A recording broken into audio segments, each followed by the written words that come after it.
Como eu vos dizia, estamos no capítulo 19 de Atos. Estamos estudando capítulo por capítulo, versículo por versículo.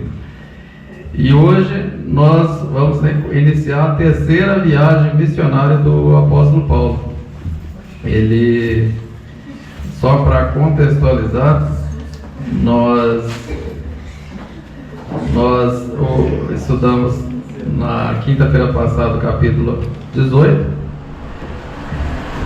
O apóstolo Paulo, junto com seus companheiros desbravadores, entraram em alguma cidade anunciando o Evangelho, e agora ele chega na Ásia, nessa terceira viagem missionária, na Ásia. Ele retorna em algumas igrejas, fortalecendo, o texto que a expressão que Lucas usa é fortalecendo a igreja, ou seja, iniciou as igrejas, formaram igrejas, ele instituiu lideranças, e aí depois passa para fortalecer, para os irmãos crescerem na graça, no conhecimento e entenderem da melhor forma o Evangelho. O capítulo 19 de Atos, eu gosto muito desse capítulo, porque aqui trata talvez do maior avivamento na igreja primitiva, que ocorreu no livro de Atos, registrado por Lucas. Temos alguns avivamentos, mas esse, para mim, ele é muito especial. Foi em uma cidade, que Paulo está na cidade de Éfeso, que é uma cidade da Ásia Menor, uma cidade grande, por volta de 300 mil habitantes, e aqui ficava o maior templo daquela época, que é o templo de Diana. Algumas versões está... a sua versão está escrito Diana ou Artemis? Porque na verdade é o mesmo nome, é a mesma coisa que acontece com Paulo, Saulo e os demais, porque Artemis é um nome grego e Diana é um nome romano, latim, mas é o mesmo nome. E esse templo aqui, ele foi considerado uma das 7 maravilhas do mundo antigo. Então era um local de grande romaria, de grande movimentação. E Éfeso, como era uma cidade também portuária, ele tinha um rio e um grande porto, então passava muita gente por ali. Uma cidade grande, onde também tinha o maior anfiteatro do mundo antigo. Era um teatro que cabia por volta de 25 mil pessoas. E tudo isso foi encontrado em escavações arqueológicas, fica na Turquia. Quem faz turismo religioso por aqueles lados lá da Ásia, vai para Israel, passa por ali e conhece ali na Grécia esse sítio arqueológico, né? Esse anfiteatro está lá, e ruínas também do templo foi encontrado. Então aqui Paulo chega, a gente vai ver que ele era uma cidade muito envolvida com ocultismo, com magia, com idolatria, e Paulo chega, começa a evangelizar, e ali há uma transformação muito grande na cidade. Em menos de 3 anos, por volta de 3 anos, há um grande mover do Espírito Santo. Então, Éfeso era uma cidade que era o centro comercial da Ásia Menor. Ali o comércio passava por ali, por causa do rio, do porto, né? As pessoas passavam por ali. Era a sede dos tribunais da região da Ásia, era julgado ali na cidade de Éfeso. Então, o governador romano passava por ali, os juízes, né? Também foi sede dos Jogos Pan-Iônicos, que seria uma espécie de Olimpíadas, né? Que eram realizadas ali também. Era também um local de muita violência, porque o templo de Diana ele recebeu o direito de asilo, ou seja, que qualquer pessoa que fosse acusada de alguma coisa, que estivesse próximo ali, não podia ser preso. Então muitos assassinos, estelionatários, transgressores da lei fugiam para ali, né? Então foi um centro de grande superstição, que a gente vai ler aqui no texto, né? Pelo fato de ter um templo faraônico, né? Magnífico, muito bonito. Então tinha peregrinos, turistas, pessoas que passavam lá para conhecer. E acabava levando as lembrancinhas. Hoje não tem as pessoas que pegavam as fitinhas, aquelas coisas. Lá tinha. E era um grande comércio. Isso aqui a gente vai ver no texto que os fabricantes ganhavam muito dinheiro. E com o avivamento que teve ali, mexeu com a economia desse turismo religioso.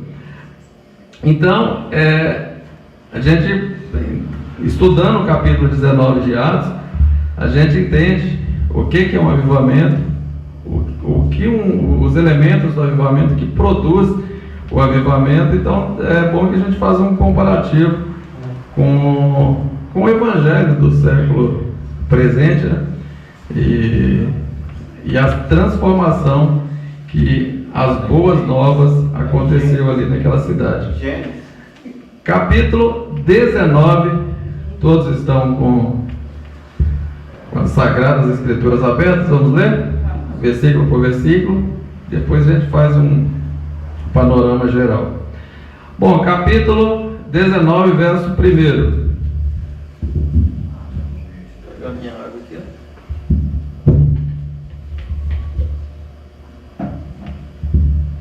Aconteceu que, estando Apolo em Corinto, Paulo, tendo passado pelas regiões mais altas, chegou a Éfeso, e achando ali alguns discípulos. Aqui Lucas, ele começa mostrando como que o evangelho, os pioneiros chegaram ali naquela cidade, né? Que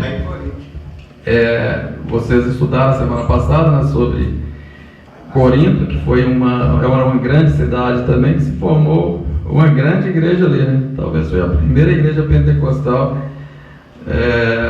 ali daquela região, e do lado ainda de uma sinagoga, né?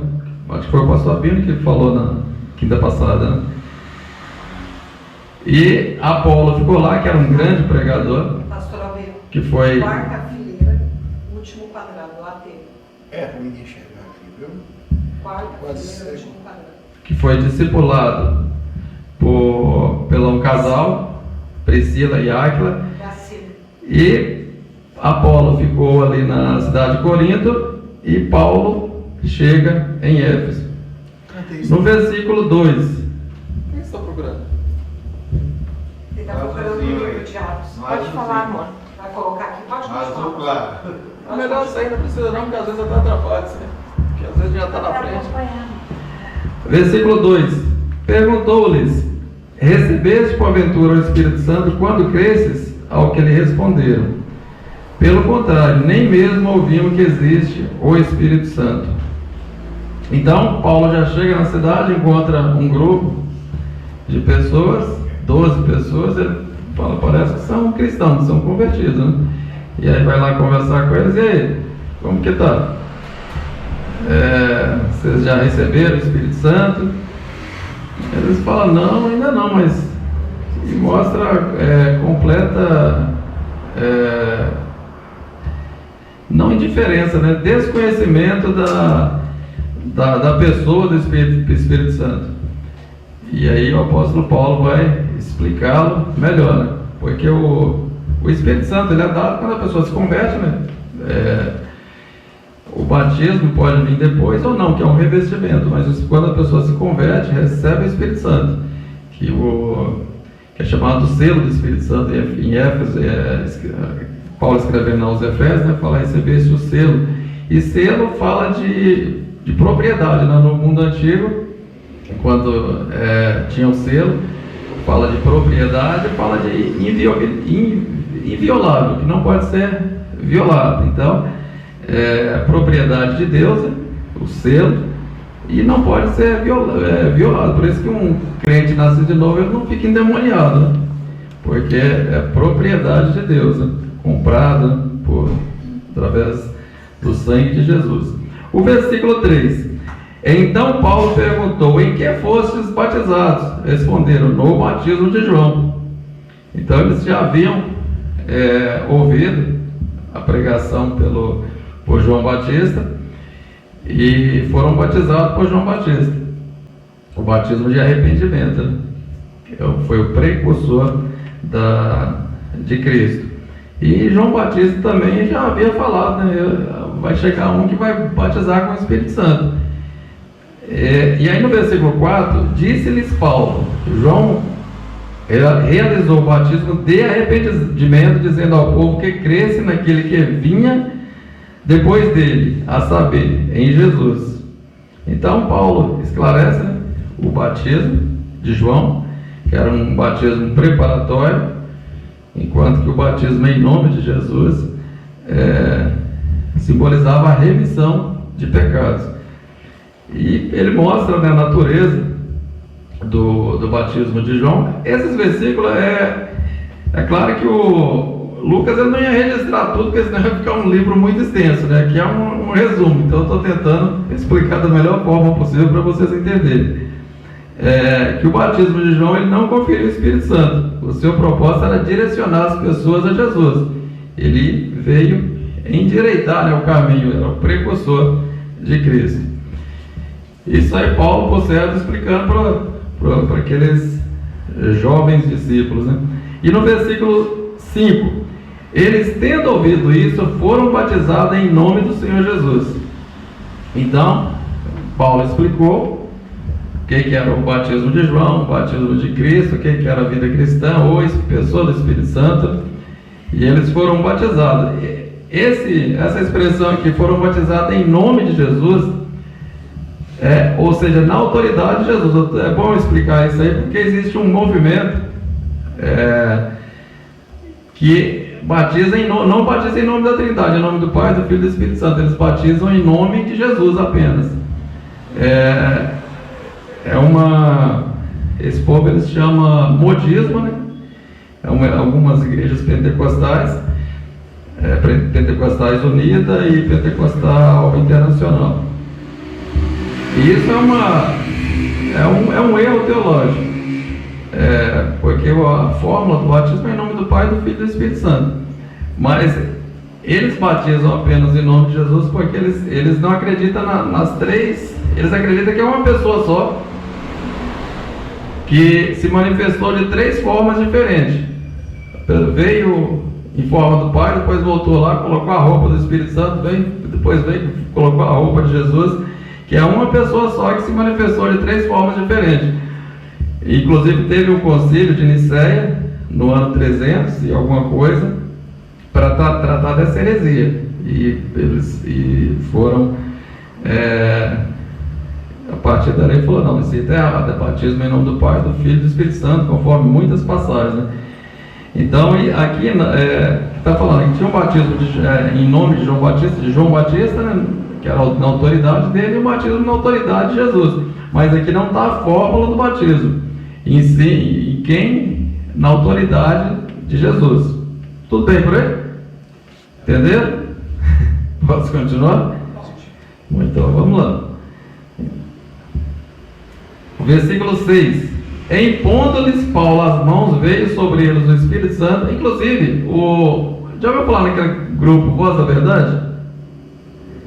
Eles creem dessa forma, eles fazem parte desse movimento que creem que são unicistas, né?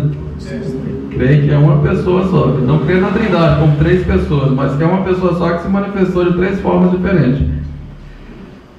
Versículo 6. Impondo-lhes Paulo as mãos, veio sobre ele o Espírito Santo, e tantos falavam em línguas como profetizavam. Foram batizados, já receberam, já começaram a profetizar. Já receberam o dom, né? Já profetizaram. Versículo 7. Eram ao todo uns 12 homens. E aí o número deles, né, que era o número dos apóstolos. Esse número é bastante simbólico também, né? O que viria já a acontecer naquela cidade. Versículo 8. Durante 3 meses Paulo frequentou a sinagoga, onde falava ousadamente, dissertando e persuadindo com respeito ao reino de Deus. Então Paulo usou a mesma estratégia de sempre. Ele chega na cidade, ele procura a sinagoga, ele era rabino, tinha oportunidade, apresentava, falava sobre o Messias que viria, falava das profecias do Velho Testamento e e mostrava que todas aquelas profecias se cumpriram em Jesus, que Jesus de fato era o Messias que havia de vir. Ele falava da sua morte, da ressurreição, e mostrava profecias no Velho Testamento que o reino de Deus ele é espiritual, que Jesus ia vir em uma outra, na segunda vinda, como rei, mas naquele momento ele veio como servo sofredor. Então mostra as passagens do Velho Testamento como o servo sofredor, como ele sofreu e morreu na cruz do Calvário. E aí, durante 3 meses ele fez isso. Aí no versículo 9 diz: visto que alguns deles se mostravam empedernidos, palavra difícil, né? Para dizer endurecido. Endurecido, né? Quer dizer, coração de pedra, né? Até a palavra é difícil, né? E descrente, falando mal do caminho, ela tinha que estar com o coração de pedra mesmo, falando mal do caminho diante da multidão, Paulo, apartando-se dele, separou os discípulos, passando a discorrer diariamente na escola de Tirano. Bom, ele passou 3 meses ali na sinagoga, pregou, algumas pessoas se converteram, e o resto estava com o coração desse jeito aqui, que até a palavra é difícil, né? Endurecido, coração de pedra, e falando mal do caminho, porque os cristãos eram chamados povo do caminho, né? E aí Paulo falou: aquela expressão lá que ele falou no início, gastar vela boa com defunto ruim, já que esse povo não quer, eu vou para quem quer. E aí ele foi para a escola de Tirano. Tirano aqui, não é que a pessoa era um déspota, um opressor. Tirano era o nome desse rapaz que era o dono da escola, era um filósofo, tinha uma escola na cidade, lecionava filosofia ali. E aí Paulo foi até lá. O nome do cabra que é feio, Tirano, o cara com o nome de Tirano, né? Aí Paulo foi lá, conversou com ele: você aluga por um espaço aí a sua escola? Ele era o dono, era o reitor, né? da escola, faculdade, enfim. E aí ele assim: eu dou aula aqui, mas o horário que está livre é das 11 da manhã às 4 da tarde. Porque era um horário, porque do meio-dia até às 3 era horário de almoço na cidade. Todo mundo parava porque era muito calor e o povo parava esse horário. E tem cidade no interior de São Paulo, tem cidade até na Europa também, que na hora do almoço fecha tudo, para tudo, né? Até o restaurante é perigoso fechar na hora do almoço. E aí parava tudo. Aí Paulo falou: o horário devia ser mais barato também de alugar. E o Paulo, ele trabalhava, a gente vai ver no contexto aqui que ele trabalhava de manhã, abriu uma oficina, né, fazendo tenda, e na parte da manhã ele trabalhava. Inclusive esses lenços e aventais eram o lenço porque colocava na testa por causa do suor, né? E o avental era aquele de oficina que usa, igual a pessoa que lava louça, que coloca aqui na parte da frente, né, para se proteger.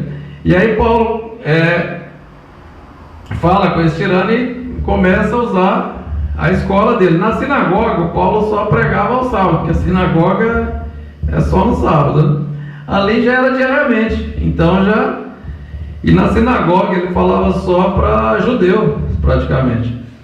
Já ali ele falava para todo mundo, né? Quem quisesse. O pessoal estava na hora do almoço, e aí ia lá, falava: vamos ver o que aquele camarada está ensinando, é de graça mesmo, de graça até onde com itinerário errado. Então vamos lá. E Paulo pregava, e a gente vai ver que Paulo fez isso durante 2 anos, e teve uma revolução, um tsunami do Espírito Santo que modificou toda a estrutura da cidade. O tecido social da cidade foi modificado, questão estrutural, a economia, modificou tudo, porque onde o avivamento chega acontece isso, né? E ali teve início ali naquele local, naquela escola. O versículo 10: durou isso por espaço de 2 anos, dando ensejo a que todos os habitantes da Ásia ouvissem a palavra do Senhor, tanto os judeus como os gregos. A Ásia, só a cidade tinha por volta de 300 mil habitantes. A Ásia era toda a região. Durante esses 2 anos que Paulo esteve ali, todo mundo ouviu o Evangelho. Então foi uma estratégia também que Deus usou, porque ele estava na sinagoga e de repente pregando, e quando você vê que o povo não está prestando atenção, né, não está querendo, e começava a falar mal, aí ele foi para esse outro local e ali o chicote estalou, né? E todos ouviram o Evangelho. E nesses 2 anos se abriu muitas, inclusive aquelas igrejas da Ásia Menor, lá de Apocalipse, aquelas 7 igrejas, foram abertas nesse período ali. Lembra a igreja de Éfeso? Essa daqui, né? Mas as demais, Tiatira, Sardes, Filadélfia, Laodiceia, que ficava tudo, Hierápolis ficava ali do lado, Colossos, todas foram abertas nesse período, durante esses 2 anos. Então a pregação de Paulo em Éfeso, ela teve um grande impacto. O Evangelho se espalhou por toda a Ásia a partir dali, a partir de Éfeso, né? O versículo 11: e Deus pelas mãos de Paulo fazia milagres extraordinários. Essa expressão milagre extraordinário vocês vão encontrar aqui, nesse versículo. Então mostra como que, assim, a forma peculiar, né, singular, única que Deus estava operando ali através de Paulo naquela cidade. Fazia milagres, e a gente vai, depois Lucas fala um pouco como que foi esses milagres, né? Mas era coisa de fato extraordinária, né? Era sinal da presença do poder de Deus, né? Que Deus estava confirmando a mensagem de Paulo. E muita gente se convertia através disso aí. E Deus estava confirmando o ministério do apóstolo Paulo. Versículo 12: a ponto de levarem aos enfermos lenços ou aventais do seu uso pessoal, diante dos quais as enfermidades fugiam das suas vítimas, e os espíritos malignos se retiravam. Bom, o lenço e o avental é o que eu disse, né? O lenço possivelmente, porque o Paulo tem algumas igrejas, principalmente algumas pentecostais, né, que tem as pessoas que usam uns avental branco, né? Já viu? Então, não é que o Paulo usava esse avental para pregar o lenço e saía distribuindo o lenço para a turma. Toma o lenço aqui igual tem os pregadores aí.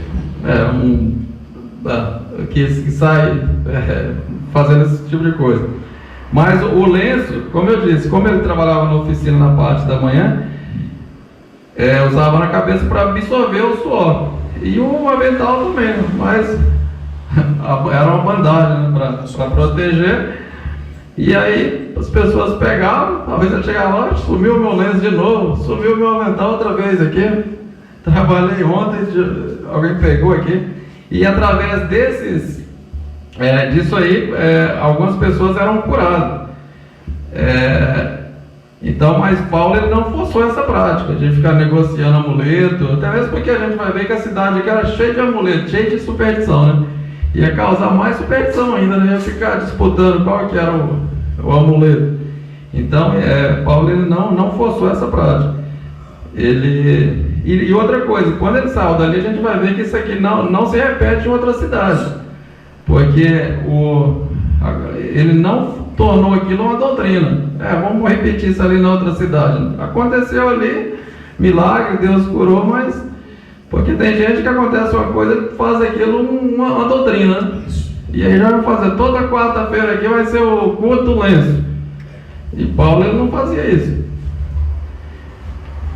Então, e o texto aqui fala que Deus, pela mão de Paulo, fazia milagres extraordinários. Era Deus que fazia, né? Ele não tomava a glória para si. Sempre a glória pertence a Deus.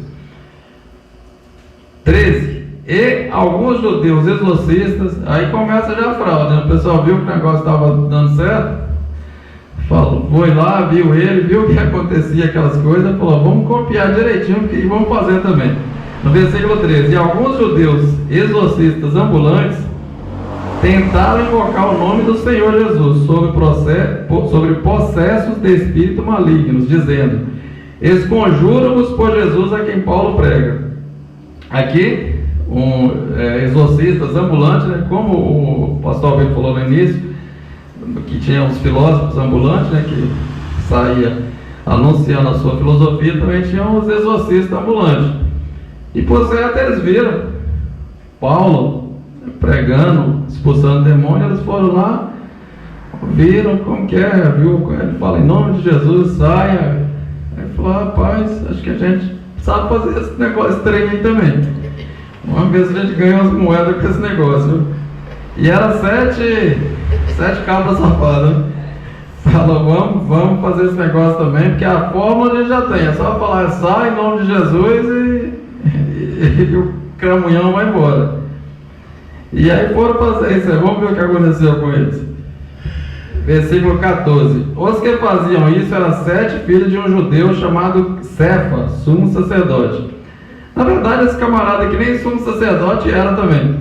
E nem existia Cefas, ele por certo.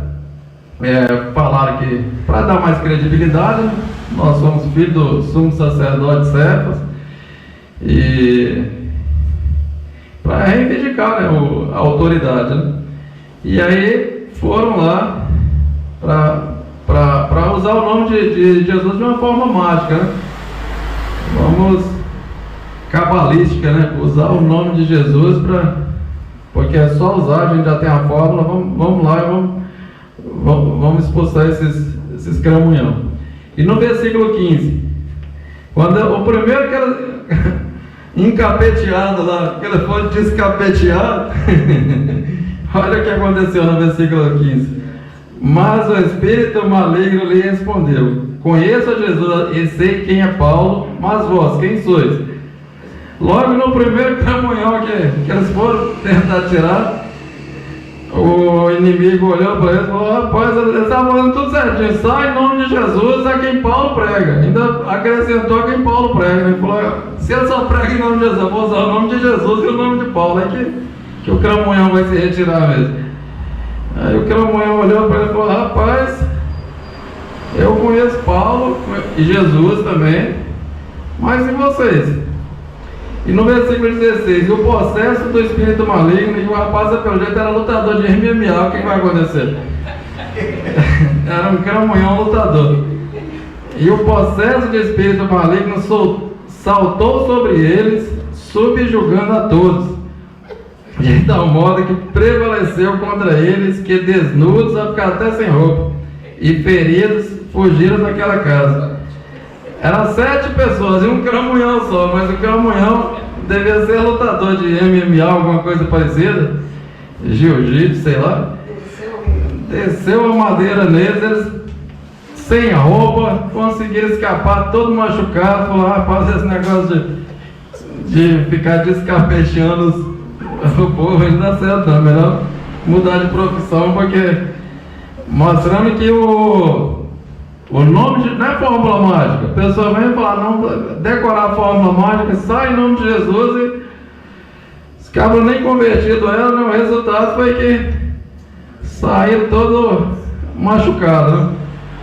Então o negócio ficou feio, porque tem que ter autoridade espiritual, mas com um relacionamento genuíno com Jesus, né? E eles não tinham nada disso, eles só tinham a fórmula. Falou: não, vi Paulo fazendo lá, então vamos repetir essa fórmula, porque vai dar certo. Só que deu azar de ter pegou um cramunhão lutador e o negócio ficou pior ainda. Cramunhão exorcismo. Era o espírito do exorcismo do Mike Tyson. Aí a coisa ficou feia para eles. Versículo 17. Chegou esse fato ao conhecimento de todos. Todo mundo não tinha internet, não tinha WhatsApp, grupo de nada, mas mesmo assim a notícia corria de boca em boca. Falando: ali os caras levaram um sacode dos cramunhão ali. E assim judeus como os gregos, habitantes de Éfeso, e veio o temor sobre todos eles, e o nome do Senhor Jesus era engrandecido. Então aquilo ali, quando aconteceu, todo mundo ficou sabendo, né? Nessa cidade, o pessoal falou: rapaz, você viu lá o que aconteceu? O cramunhão pegou os meninos ali, mas o negócio foi feio. E aí a notícia espalhou, aí todo mundo, o temor aumentou, né? E aí o nome de Jesus foi glorificado. Versículo 18. Muitos dos que creram vieram confessando e denunciando publicamente as suas próprias obras. Então as pessoas se convertiam, a gente vai ver assim, o que é de fato uma conversão legítima e verdadeira, né? Que as pessoas se convertiam, confessavam e denunciavam as suas próprias obras más publicamente, né? Chegava e falava, eu fiz isso, aquilo outro, quero acertar minha vida. E a gente percebe a transformação verdadeira. Porque a confissão, ela pode... Existem 3 tipos de confissões. Tem a confissão pública, que é quando a pessoa comete alguma coisa que todo mundo ficou sabendo, ele confessa publicamente. Eu fiz isso, estou arrependido, quero mudar. Tem a confissão pessoal, quando ele pecou contra alguém, ou falou mal da pessoa, alguma coisa assim.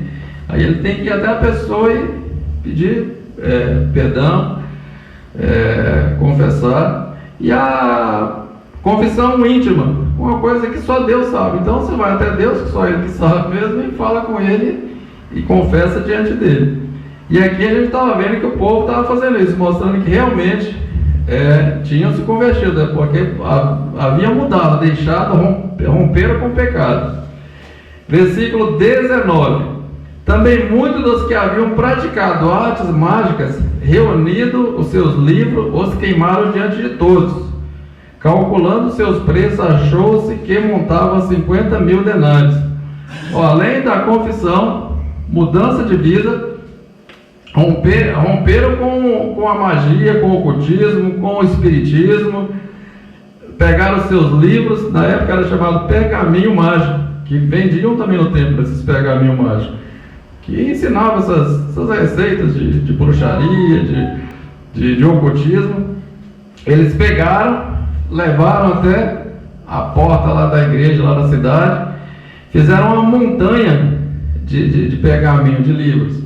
E aí Lucas ainda fala, vamos registrar quanto que dá mais ou menos isso aí, porque na época não existia livro assim, não existia gráfica, né? Gráfico foi 1500, Gutenberg, né? Era pergaminho, era tanto que Bíblia só tinha na igreja, não existia Bíblia pessoal, a pessoa ter a Bíblia assim. A Bíblia você encontrava na igreja só. E esses livros eram muito, porque como não tinha gráfica para reproduzir, era tudo feito à mão, então era muito caro. E Lucas fala, vamos registrar quanto que é uma montanha de livro ali, quanto que dá. E aí ele calcula, e aqui fala que foram 50.000 denários. Um denário era o trabalho de um dia. Por exemplo, um pedreiro hoje, sei lá, R$150 por dia, 200, tem uns que cobram 250. O serviço de um dia, 50.000, eu fiz uns cálculos mais ou menos, ainda dava mais ou menos uns 5 milhões hoje, né, se fosse com o dinheiro de hoje. Então era muito dinheiro. Então você está vendo que assim, aquilo mostra que realmente as pessoas se converteram, né? Para desfazer daqueles bens ali, porque ele podia vender e falar, rapaz, eu me converti, eu não vou usar mais isso, porque eu não acredito mais em ocultismo, mas eu vou vender esse negócio, porque um pergaminho desse é uns R$10.000, eu vou vender. Mas ele não, ele falou, vai tacar fogo nesse cramunhão aqui, quero saber desse negócio não. Então mostra que de fato abandonou as práticas antigas, desfez os objetos, daquele material que era de grande valor. Então mostra realmente que foi uma conversão legítima, né? Conversão de fato. Não foi esse negócio que a pessoa se converte, tem uns que levantam a mão, quer aceitar Jesus, camarada aqui, aí na manhã já você vê a pessoa, e aí, desviei. Ali foi renúncia de fato mesmo, foi uma conversão verdadeira. Versículo 20, né? Assim a palavra do Senhor crescia e prevalecia poderosamente. Bom, esse versículo resume, né, o impacto da pregação, que foi a palavra de Deus. E a importância da palavra de Deus, né? Ser pregada de forma clara. Porque ali não era testemunho disso, daquilo, mas da palavra de Deus. Porque a palavra de Deus, quando ela é pregada de forma clara e na unção do Espírito Santo, ela tem os efeitos, né? Pregar a palavra. Agora essas palavras aí que é híbrida, né? Misturada, aí fica difícil. Versículo 21. Cumpridas essas coisas, Paulo resolveu no Espírito ir a Jerusalém, passando pela Macedônia e Acaia, e dizia: depois de haver estado ali, importa-me ver também Roma. Então, com toda essa movimentação ali, estima-se, desses 300 mil em Éfeso, estima que 50 mil pessoas se converteram nesse período, só na cidade de Éfeso. Então o apóstolo Paulo ele podia ficar tranquilo, né? Apóstolo Vicente, você falou, estou com a igreja aí de 50 mil membros, congregação para todo lado. Eu vou ficar por aqui, vou querer saber de voltar para Tarso, nada, para Jerusalém. Mas mesmo assim, você vê que ele era movido pelo Espírito Santo, com todo aquele movimentado do Espírito Santo, ele já começou a se perturbar, né? Falou: rapaz, eu preciso ir para Jerusalém, eu queria ir em Roma também, que é a sede do Império, ganhar almas ali. Ele não se acomodava de jeito nenhum, o bicho era... Ele queria... E outra coisa, a gente vai descobrir aqui porque ele queria ir para Jerusalém. Porque veio uma fome que atingiu muitos lugares, e Jerusalém estava passando por uma grande necessidade financeira. A igreja lá estava numa pobreza, aí ele ia levar uma oferta ali das igrejas para Jerusalém. Então ele estava fazendo isso aí para mostrar a unidade da igreja, né, para mostrar para os crentes ali, falar que vocês, o mundo não é aqui só vocês aqui não, existe crente em tudo quanto é lugar do mundo, a gente precisa ter compromisso com os demais. Então, para mostrar que a igreja era universal, não era só aquela que estava na cidade, mas em todos os lugares tinha servo de Deus. Mostrar a prática de caridade, né? O que o cristão convertido ele precisa ter um coração bondoso e ajudar o próximo, que o mundo não gira em torno do umbigo dele. E aí ele já tinha aquilo, né? Já tinha aquele projeto de ir para Jerusalém e depois visitar Roma. No versículo 22: tendo enviado a Macedônia 2 daqueles que o serviam, Timóteo e Erasto, ele próprio ficou algum tempo na Ásia. Então Paulo tinha uma equipe grande também, né? Que se convertia e ele já treinava para ser missionário. E já saía enviando também. O camarada se converteu, queria ser missionário, ele já treinava. E Timóteo e Erasto ele já enviou para Macedônia ali e permaneceu em Éfeso. Depois Timóteo voltou ali para ficar com ele também. No versículo 23: por esse tempo houve grande alvoroço acerca do caminho. Você vê, Paulo ele já sentiu antes de sair da cidade, já ir para Jerusalém ou Roma, e depois o próprio Deus, as coisas que vão acontecer a partir daqui, pode até assim, permissão de Deus, e já para o Paulo, porque às vezes a gente fica na zona de conforto mesmo, né? Não é o caso de Paulo, né? Mas tudo isso aí já poderia ser plano de Deus também. Então a decisão de Paulo de ir e o que já veio acontecer. Versículo 24: pois um certo ourives chamado Demétrio, que fazia de prata nichos de Diana, dava muito lucro aos artífices. O comércio religioso em torno do templo de Artemis, ele era muito lucrativo. Demétrio ele era um dos artesãos, né, artífice, tinha as imagens, as miniaturas do templo, e as imagens, e com esse comércio aquecido, né, comércio religioso e turistas ali, o pessoal ia lá visitar, comprava nesses amuletos, eles ganhavam muito dinheiro com esse negócio. Só que como começou a se converter muita gente, aí você imagina, 50 mil pessoas se convertendo. a venda já caiu, né? Então, se o cara vendia 200 amuletos por dia, já não estava vendendo nem 50, né? A gente falou, rapaz, o negócio aí reuniu os artesãos, né, os artífices, e falou, vamos ver o que está acontecendo. No versículo 25, aos quais, convocando juntamente com os outros da mesma profissão, disse: Senhores, sabei que deste ofício vem a nossa prosperidade. Então Demétrio já chama eles, já fala logo, ó, está todo mundo rico aí, bem, faz parte da classe alta da cidade, mas por quê? Porque a nossa profissão é muito valorizada, a gente ganha muito dinheiro, e todo o dinheiro que a gente ganha vem através desses amuletos, né? dessas imagens. E aí ele começa a incitar, né, os outros artesãos, e fala, ó, e sabe por que caiu a venda? Porque a gente não está vendendo muito? No versículo 26, e estáis vendo e ouvindo que não só em Éfeso, mas em quase toda a Ásia, esse Paulo tem persuadido e desencaminhado muita gente, afirmando não serem deuses os que são feitos por mãos humanas. Ele fala, tá vendo, ó, não só aqui na cidade, mas em toda a Ásia, esse Paulo fica pregando e falando que o que a gente faz não é Deus não, esses deuses que a gente faz aí não é Deus de verdade não, e está desencaminhando muita gente. Por isso que estamos vendendo poucos.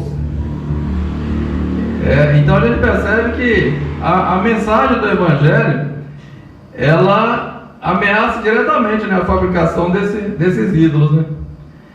E eles reconhecem o impacto da pregação de Paulo, né, em toda a Ásia, não só na cidade, mas em toda a Ásia. Versículo 27. Não somente há o perigo de que essa nossa profissão caia em descrédito, como também o próprio templo da grande deusa Diana seja considerado sem valor. E igualmente que seja destruída a majestade daquela que toda a Ásia e o mundo adoram. Então, dizem alguns historiadores que não só o templo ficava ali em Éfeso, mas em 33 cidades do mundo inteiro celebrava culto a Diana. Então, em várias partes do mundo, e da Ásia principalmente, havia locais onde celebrava essa Diana, né, Artemis. E Demétrio, que reúne os artesãos, fala isso, fala, além da gente não ganhar dinheiro, esse templo daqui a pouco vai desaparecer. Mas na verdade ele estava preocupado com o lucro dele, ele não estava preocupado muito com a Diana, não, ele estava preocupado com o bolso dele, porque a peregrinação ia diminuir, já estava diminuindo, e quando a pessoa vivia lá, sempre levava as lembrancinhas, né? E aí a venda caiu muito. Então o cristianismo avançando, ele via ameaçado o seu negócio. Versículo 28. Ouvindo isso, encheram-se de furor e clamavam, dizendo, grande é a Diana dos Efésios. Então quando os artesãos e os demais estavam ali, ouviram o relato dele, já começou a gritar, não, isso não pode acontecer, grande é a Diana dos Efésios. E versículo ali, 29, ali já tinha uma grande multidão, né, na cidade. A cidade encheu de confusão e unânimes arrebataram os macedônios Caio e Aristarco, companheiros de Paulo, e juntos correram para o teatro. Esse teatro é um anfiteatro, né, que cabia 25 mil pessoas.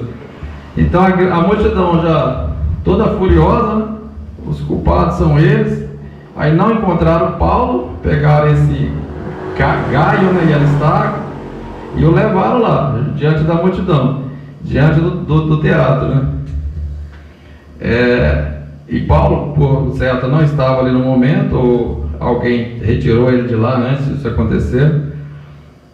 Mas Paulo também estava com medo, não queria ir para lá, que não deixaram, a gente vai ver mais para frente. Versículo 30.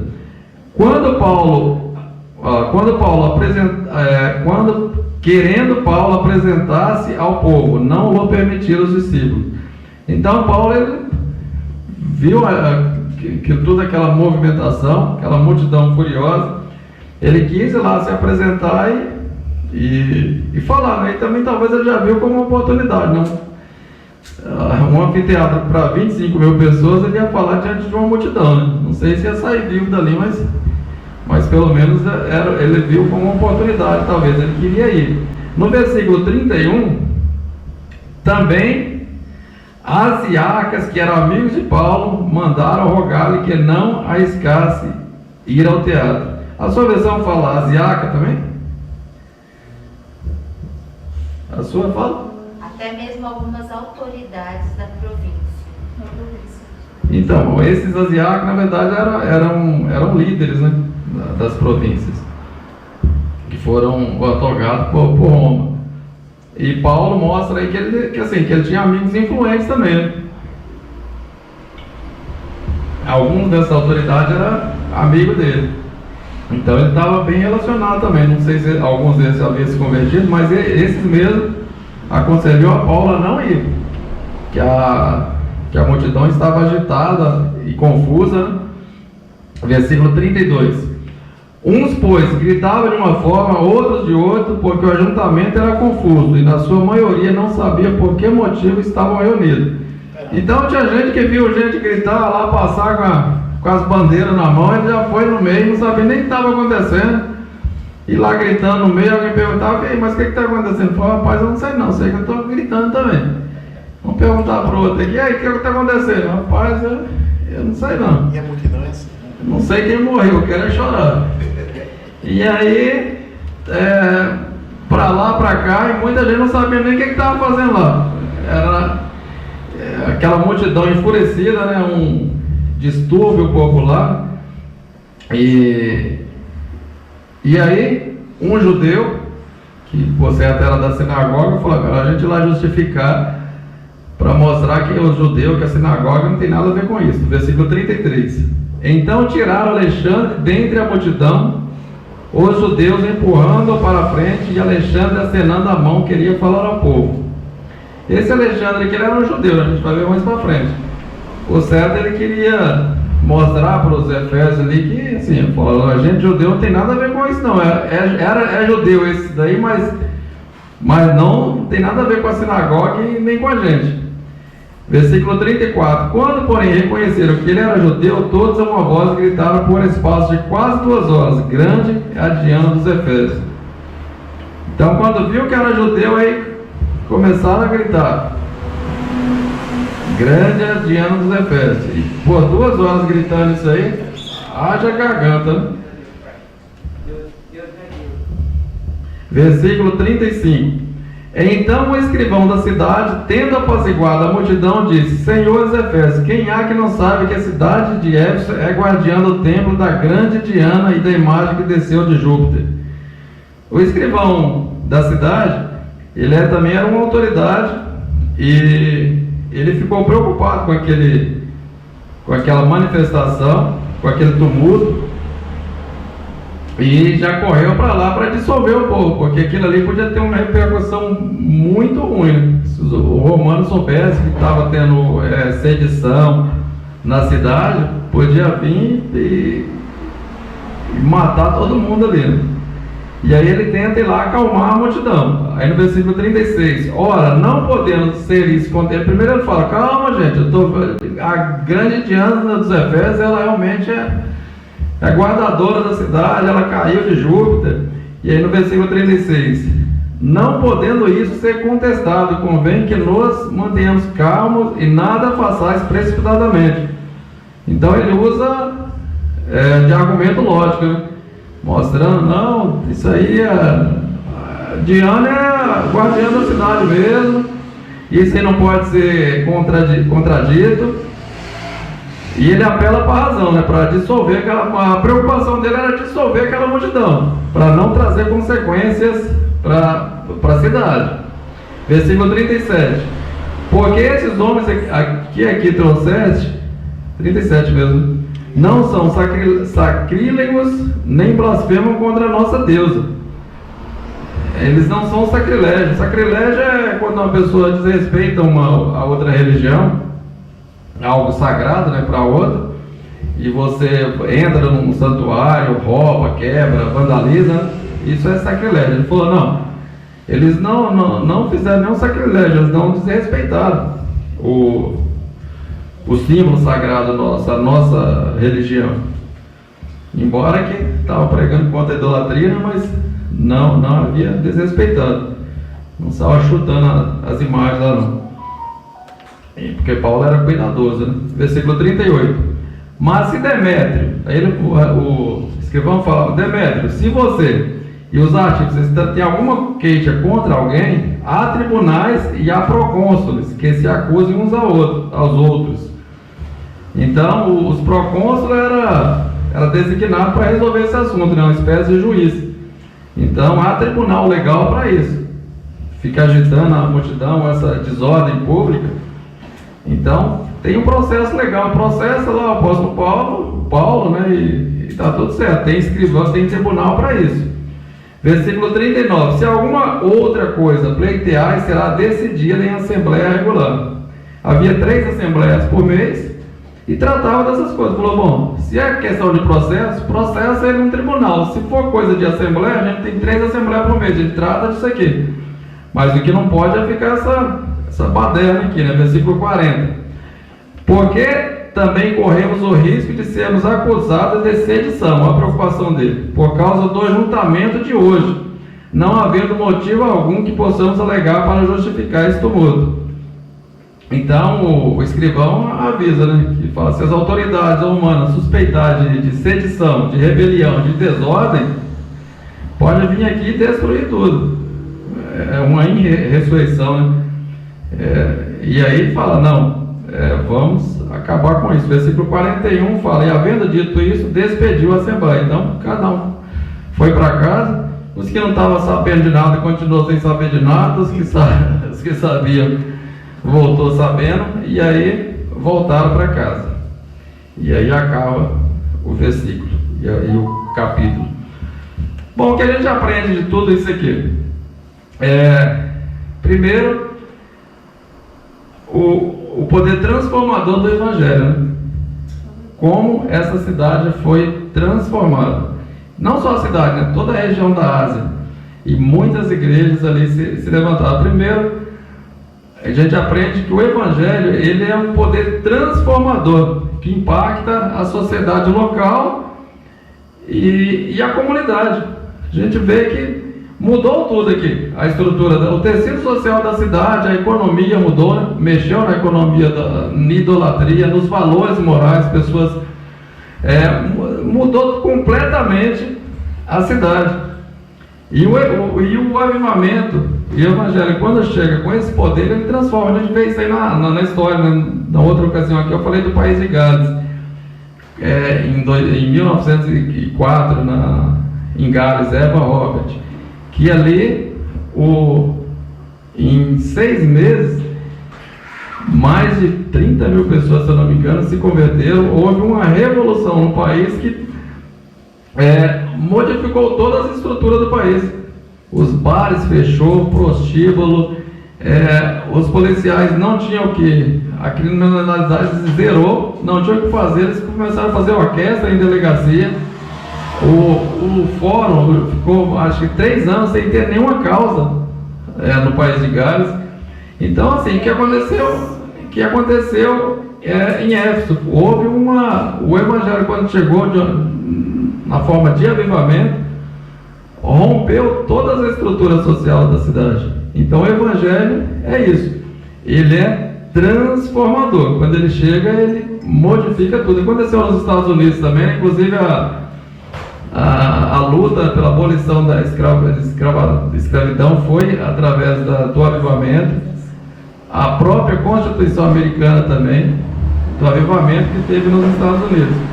Então quando chega, isso mostra a diferença do que acontece no Brasil, né? Porque a gente tem 1/3 da população que se diz convertida, evangélica, e o país não muda em nada, né? Continua corrupto, continua. Então é um sal que não salga, uma luz que não clareia, porque não é o Evangelho que está sendo pregado. não está tendo conversão, está tendo adesão à religião, porque é um evangelho híbrido, não é a palavra de Deus. Então, diferente aqui de Éfeso. Outra coisa que a gente pode aprender aqui é que onde o evangelho chega, há rompimento com o pecado. A gente viu aqui como as pessoas abandonaram as práticas do ocultismo, queimaram os livros de magia, foram confessando seus pecados. Isso mostra que teve romperam com o pecado. Romperam, aquele que furtava não furta mais, aquele que mentia não mente mais. Houve uma conversão, um arrependimento e conversão legítima. O que falta também em nossos dias, porque o evangelho é transformação. Quem não foi transformado não foi alcançado pelo evangelho, porque o evangelho é mudança de vida. Então é arrependimento, um real abandono das práticas pecaminosas, é transformação. Outra coisa, o crescimento e a expansão do reino de Deus. A gente vê as igrejas que foram abertas, a multidão salva na cidade. Então, quando o avivamento chega, há muita conversão. Não adesão, mas conversão, que é diferente, né? O que a gente vê no Brasil, infelizmente, é adesão apenas, mas conversão que é bom nada, né? Porque o evangelho ele transforma vidas, transforma a cultura, desafia as práticas e o sistema pecaminoso, como aconteceu aqui na cidade. E no versículo 17 fala que o nome de Jesus era engrandecido. Então não é o nome do pregador que é engrandecido, do pastor. Hoje em dia você vê que o pastor, primeiro que eu coloco a foto dele e a mulher dele lá, o apóstolo e a apostila, né? A foto do tamanho do mundo lá na porta lá.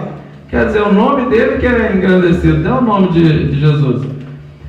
Eu estava assistindo um vídeo e falaram que o pastor Zé Wélio da Assembleia de Deus, eles fizeram um busto dele e colocaram lá no Belém, não é isso? Dessa forma. Então você vê, as próprias pessoas promovendo a idolatria, né? E o nome, né? Quer engrandecer o próprio nome. Então assim, isso não é evangelho. E se colocasse pelo menos os fundadores, né? Daniel Beck, Gunaving, né? Mas, enfim, então a gente percebe que é um evangelho onde o ego, a vaidade, né? A busca por poder, por dinheiro, e isso aí acaba gerando mais lobos, né? Que se espelham neles para fazer o mesmo.